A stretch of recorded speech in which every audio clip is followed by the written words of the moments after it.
Then we will move ahead and we will tell you the cost of living in USA.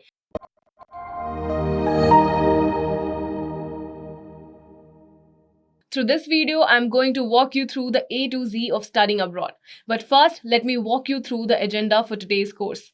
In today's course, we will be learning about the overall prospect. Then moving forward, we will understand how you should prepare for GRE and TOEFL, how you should choose the right university, and then we will move forward and understand the application process. Then we will move ahead and we will tell you the cost of living in USA. And then at the end, we will tell you about the future prospects. So without any further ado, let's get started right away.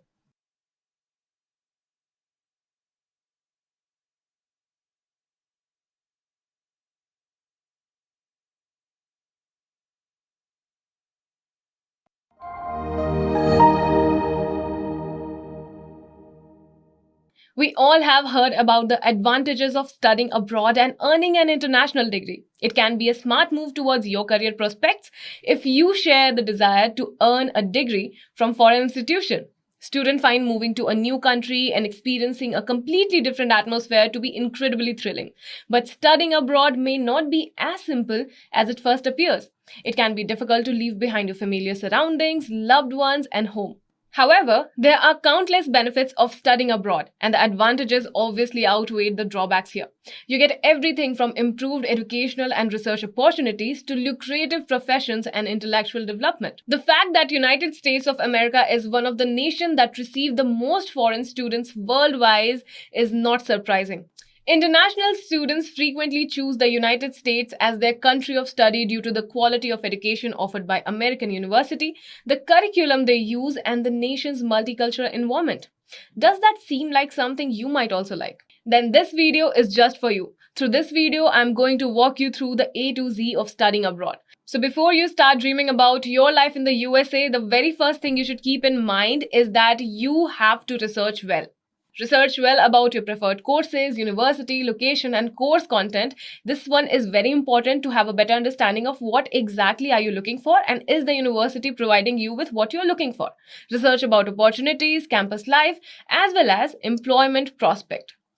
Now, once you are done and you have finalized the university and what course you would want to study, try to connect with an alumni to better understand your preferred university, course, and everything from campus life to your journey till you land a job. And don't worry about the fact that how are you going to find alumni. Here, social media can act as a boon. You can easily find not just one but a lot of them through LinkedIn or Facebook.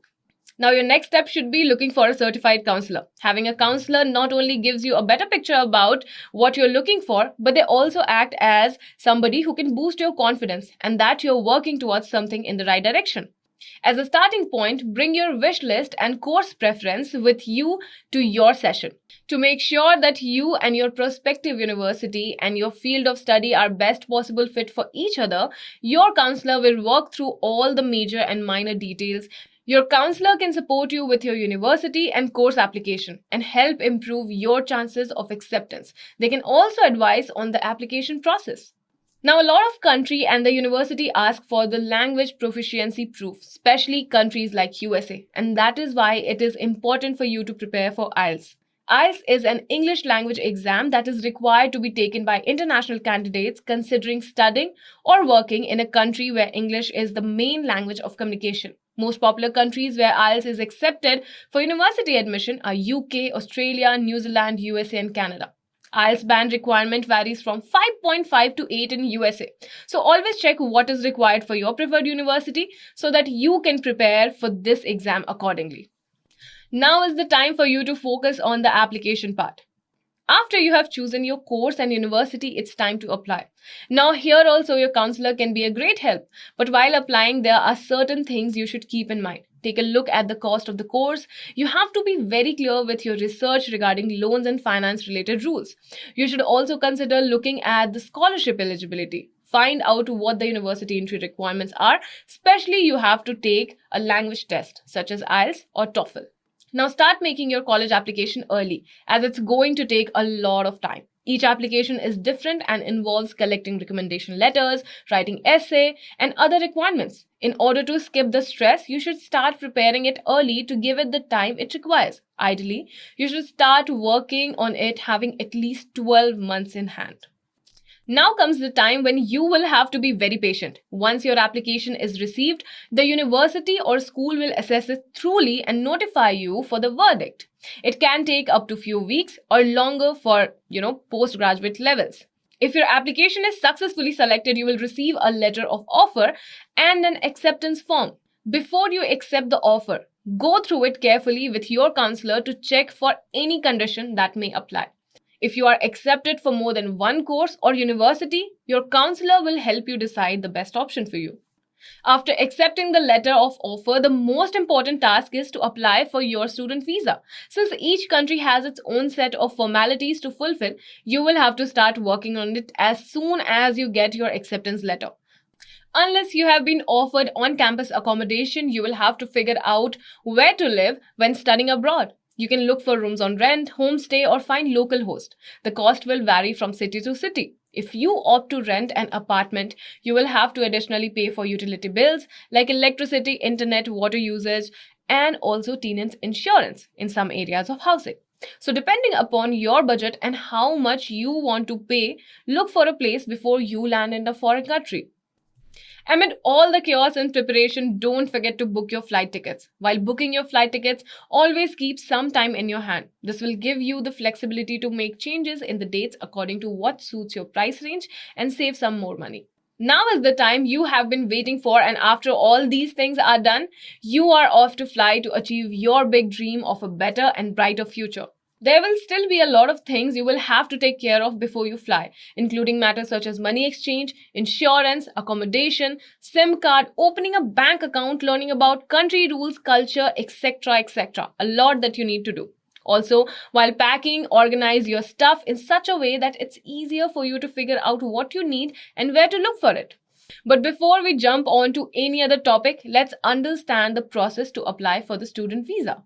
For student visa, you will have to show proof of enrollment. It is very important that you have all your documents ready and at one place. So whenever they ask you for any document, for example, your enrollment documents, you need to keep it handy. Then you will have to show them application for residence permit. This is again very important. The authority wants to know where you're going to stay and every single detail because you'll be traveling from a foreign country to different countries. So it's important from their safety point of view and everything.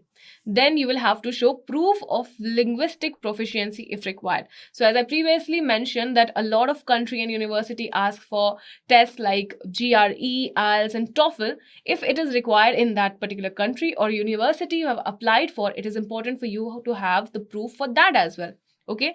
Again, you will have to show proof of consent from parents or guardian. Only if you're under 18. If you're over 18, this is not required. Now, you will have to show the financial proof to confirm if you can take care of the cost of living abroad. Now, this is again very important if you want your visa to get approved. And obviously, you can never forget about the passport size photograph and proof of vaccination. So, different countries require different type of vaccination. And if your country where you are going to move requires any kind of vaccination, you need to get that done and you need to have that proof with you for your visa approval.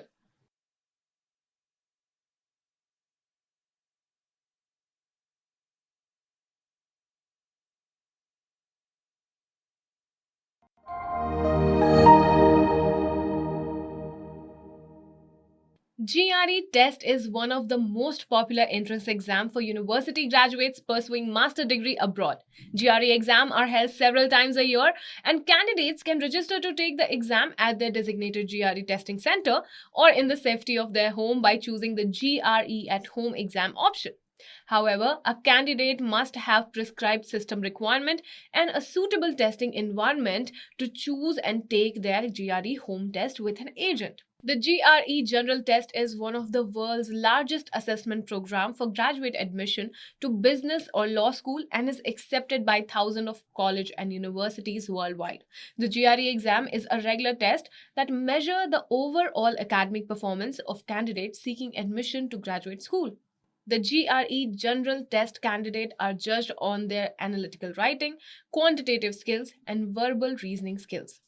The analytical writing, verbal reasoning, and quantitative reasoning portion of the GRE test make up the majority of the test. Students have a total of 3 hours and 45 minutes to finish the exam, and the total GRE score required is 340. Now let's look into the GRE exam pattern. So for analytical writing, there is one section which consists of two different tasks, and the total time that they provide you is 60 minutes. Then comes the verbal reasoning. Now this one has two sections with 40 questions, and for this you get 60 minutes in total. Now comes quantitative reasoning. This again has two sections, 40 questions, but here you get 10 minutes extra, which makes the total time count to be 70 minutes. Analytical writing section tests your critical thinking and analytical writing skills. It judges your ability to express and support complex ideas, construct and evaluate arguments, and sustain a focused or logical discussion. You must assess a provided argument using the criteria specified in the argument task. Instead of supporting or opposing the argument standpoint, you must think about how logically you can present it. The two tasks are complementary in that one demands you to create your own argument by adopting a stance and offering proof to support it, and the other asks you to evaluate another person's argument by analyzing its claim and analyzing the supporting data.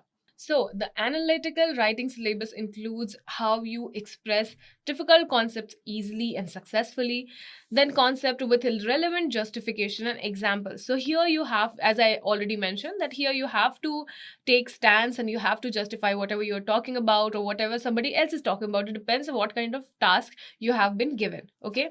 Then again, when you're supporting something, you will have to be very precise with your claims, and then you have to support your details as well. Like you have to back them with some details, like whatever you're claiming is correct or not. Okay. And again, I mentioned it already that you have to maintain focused and logical conversation. So it is very important that when you're appearing for analytical written syllabus, you need to have a very good hold on the English language. Now comes the verbal reasoning part. The verbal reasoning section of the GRE general test evaluates your capacity for reading, analyzing, and interpreting written material. It also tests your understanding of the links between words and concept.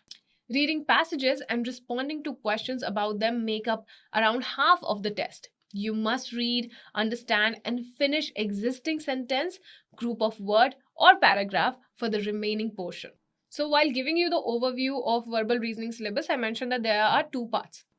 So reading passages and responding to questions about them make up around half of the test. You must read, understand, and finish existing sentence, group of words, or paragraph for the remaining portion. The passages that are included in the verbal reasoning test have been chosen by leading member to match the type of reading that graduate students frequently encounter. This exam basically prepares you to gel with the environment, the linguistic environment of the university or the country that you're going to live in. So let's quickly summarize whatever we just learned about the verbal reasoning syllabus. You have to be very proficient with examining the speech and interpret the conclusion. Then you need to be very proficient when it comes to citing the author's perspective and assumption. You need to have a very keen mind to differentiate between the important and unnecessary or minor points. And it's very important for you to understand a text structure. So now let's move forward to the quantitative reasoning part. The quantitative reasoning section of the GRE test judges your basic mathematical skills, understanding of elementary mathematical concept, ability to reason quantitatively, and to model and solve problems with quantitative methods. So let's quickly summarize the syllabus. Okay, so it requires understanding, interpreting, and analyzing quantitative data and utilizing mathematical models to solve issues. And again, you have to utilize the fundamental knowledge of mathematics, algebra, geometry, and data analysis in this particular exam. Now let's talk about another exam, which is TOEFL. So, the TOEFL exam, often known as the test of English as a foreign language, is one of the most popular English proficiency tests for applicants looking to study abroad. The goal of the TOEFL exam is to evaluate students' reading, listening, speaking, and writing skills in a university environment. Students who want to study abroad in an English-speaking nation must take the TOEFL exam as part of their university application. So, as I already mentioned, the official name of the examination is the Test of English as a Foreign Language, or TOEFL. It clearly justifies its name. The test is all about you being a foreigner going to a country or a university where English is the first language. You have to prove that you are eligible enough to stay there and understand whatever they're speaking, however they're talking, whatever they're writing. Okay? So, over 27 million people worldwide have taken TOEFL test to gauge their level of proficiency in English this year. So, it does not only help you to get into a university or a particular country, but another benefit of giving this exam is that you become more proficient with this particular language because you have to prepare rigorously for this one. Not very rigorously, but yes, you will have to put some effort. And obviously, when you're putting effort, you're going to get results. Not just on paper, but on yourself as well. Okay, so it evaluates your proficiency in speaking and understanding English by looking at your reading, speaking, listening, and writing skills in the language. Okay, so let's look into the TOEFL exam pattern. It consists of 4 parts: reading, listening, speaking, and writing. We have already discussed about it. In between these 4, you get 10 minutes break after 2 sections. So for reading section, you have 30 to 40 questions which needs to be finished under 54 to 72 minutes. Now here your task would be reading 3 to 4 academic tests and responding to questions based on them. Then the second part would be listening. There would be 28 to 38 questions, and the time you need to finish it should be somewhere between 41 to 57 minutes. Here you have to answer questions based on lectures, dialogues, and classroom discussion that you have just listened to. Now after this, you'll get 10 minutes break. Then after this break, you will have to go for a speaking test. It consists of 4 tasks and total time taken should be 17 minutes. Candidate must talk based on reading and listening exercise and give their viewpoint on a common topic. Then the last and the most important part is writing. It consists of 2 tasks and you should probably take 50 minutes for this one. And here the task is candidate must support their written arguments with evidence from reading and listening assignments in essay.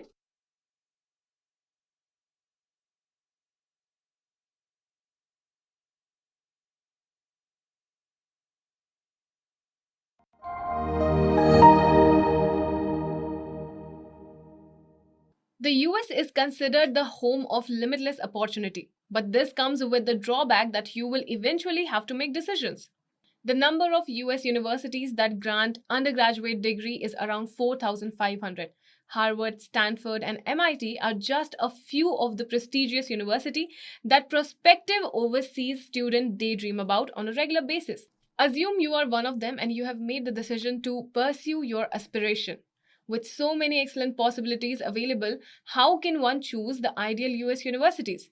It's essential to your success that you pick a college that can support you in achieving both your personal and professional objectives. It is ultimately up to you to choose the elements that are most important to your lifestyle and what you hope to gain from higher education.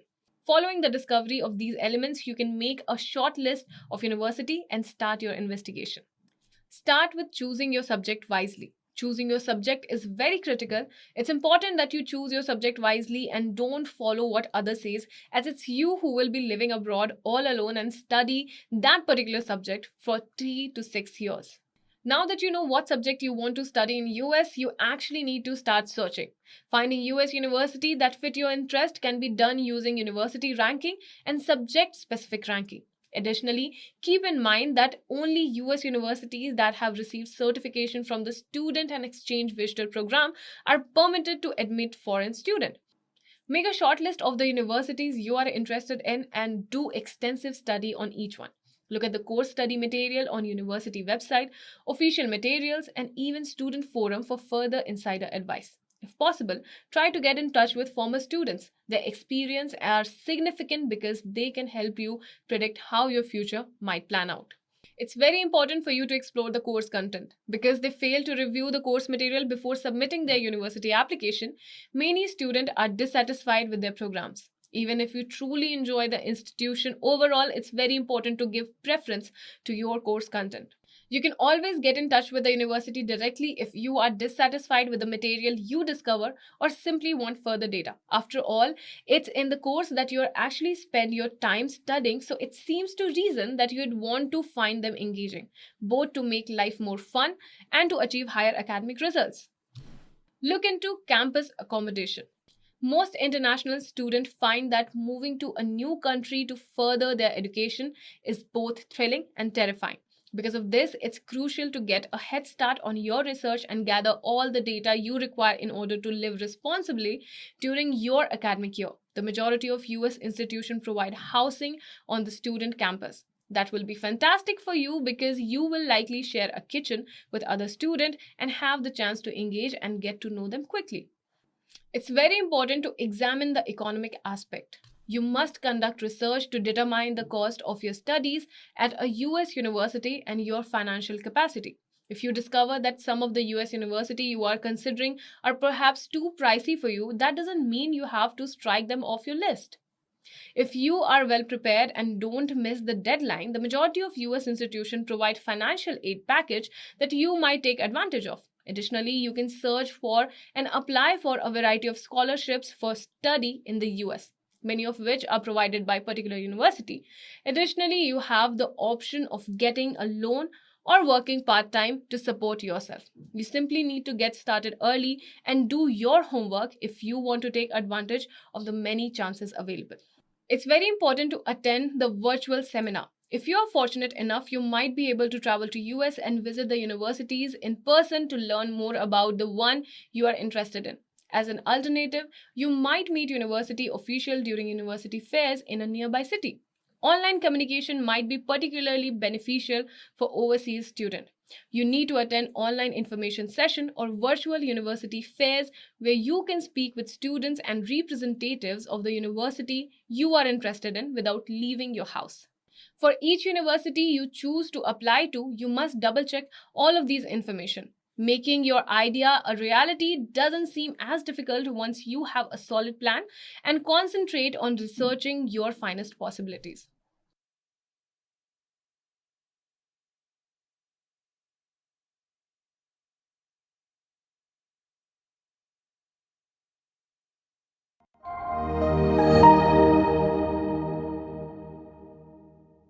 As previously discussed, application procedure for a US university requires a lot of focus and concentration. Everyone who intend to continue their education has experienced the anxiety that wondering about the destiny. The numerous exams to take, condition to meet, the application to complete. However, when you are fully aware of what is in store for you, the fear is somewhat reduced. We have taken this initiative to assist you by producing a list of procedure one should follow in order to apply to an American university. When you are done making the list of universities, start with the application procedure as it will take you a lot of time. Application procedure also involves essay writing and personal interviews with the university. So without any hesitation, show them that how passionate you are about your course and your journey there. As I mentioned earlier, if you really want to get into a US college, leave behind the hesitation and contact the institution personally in order to get more detailed information about the program and the application process. Writing a good introduction or application essay is one of the most important steps you need to take to successfully apply to a US university.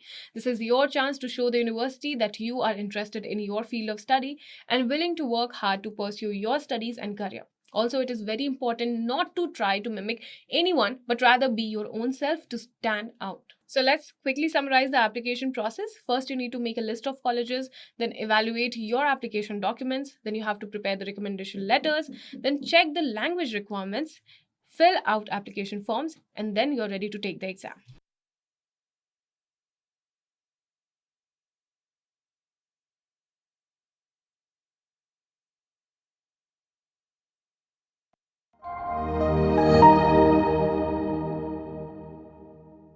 One of the most important things to think about while considering studying abroad is the accommodation. Most students forget that choosing proper housing for themselves is a challenging task, with each type having its own set of advantages and disadvantages, especially those who are going out of their comfort zone for the first time. Additionally, the price of lodging, for instance, in the USA is not cheap at all. According to Economic Times, your annual spending is primarily for living expenditure and amount to roughly 9 lakhs in Indian currency. Yes, numerous elements including communication, transportation and extras are included in the cost of living, but accommodation makes up a significant portion of it. It is actually one of the most pricey necessities that fall under living expenses. Now, accommodation could be of two types: on-campus housing and off-campus housing. Apart from accommodation, you obviously have to pay for your electricity, internet bills, groceries, meals, shopping, and weekend activities, because it's very important when you're living in a foreign country. You should and you must explore your surroundings. So let's move forward and discuss the accommodation in a little more detail. So now the accommodation could be of two types. On-campus or campus housing is what a college offers a student who want to live on campus. Some college even give married students flats, especially when they are pursuing a master's or higher degree. The apartment or dorm is positioned in the university's ground. Now, if you're opting for an off-campus situation, there are certain things you should keep in mind. Your college should be in your closest proximity. This will not only save your time traveling, but it will also provide you with extra time to study after your classes or time for part-time job if you are interested. You will need to find a way to get to the campus if you live off campus. But if your college is in a city with good public transit, this shouldn't be a problem. Once more, you won't have to bother about transportation if you live on campus. So always take decision wisely. Your other concern should be safety. Majority of college campus come with guards. There is some form of protection on call 24/7. So if you choose campus housing, you get the benefit of security and safety. On the other hand, an off-campus apartment will need you to sacrifice one thing. You can either get a residence that is affordable but has no round-the-clock security, or pay an arm and a leg to find a rental that does. Factoring in the fact that most campuses have at least one essential medical services, they become even more secure. Your other major concern should be convenience. A dorm will have clean bathroom and common areas. You won't have to be concerned about cooking or shopping for food. Off-campus housing is unable to provide these conveniences. For instance, if the Wi-Fi malfunctions, you must fix it on your own.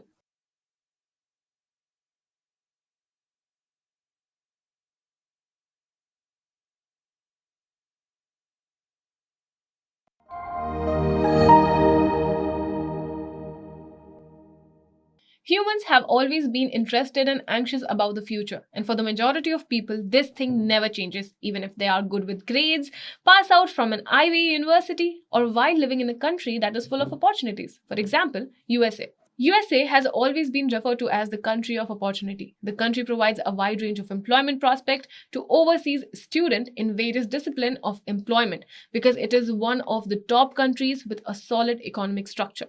Report states that a whopping 340,000 Indian students choose to study abroad last year. This automatically indicates the growing aspiration for quality education, better global prospect, and a higher quality of life. Once you complete your education from US, you will have plethora of options open in front of you. You can opt for professional advancement. So once you are done with your degree, you should go for a higher education if you are still willing to study further. You can opt for entrepreneurship. USA provides you with a lot of skills, be it you being able to survive a multicultural environment, you being able to survive with a lot of different people, their working style and culture. You can become a great entrepreneur.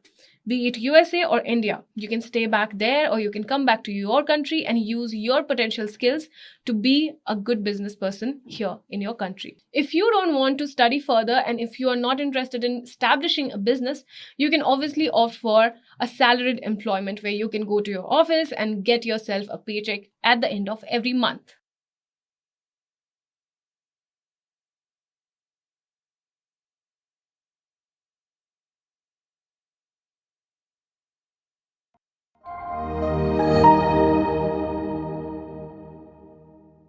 Let us very quickly summarize today's video. In today's video, we understood the A to Z of everything if you want to pursue your higher education abroad. Okay, so you should start by finding what course appeals you the most, then what university appeals you the most, then you have to go through the course content, application procedure, and the visa procedure and everything. Then you have to go for visa application approval. For that, we already mentioned that what all forms you need to fill, what all proofs you need to show. Then we understood that how we need to prepare for the language proficiency test. Then what factors you need to keep in your mind while you're choosing your university, all the application process, then cost of living and future prospect for sure, which is definitely very, very bright. So if you are interested in a degree from abroad but you are worried about the budgetary concern, well, then you need not worry. You can also get access to all the quality education content from the comfort of your home. Check out great learning courses which offer the same quality of study material. Additionally, will also provide you the flexibility to choose your university. So all the best and happy learning ahead.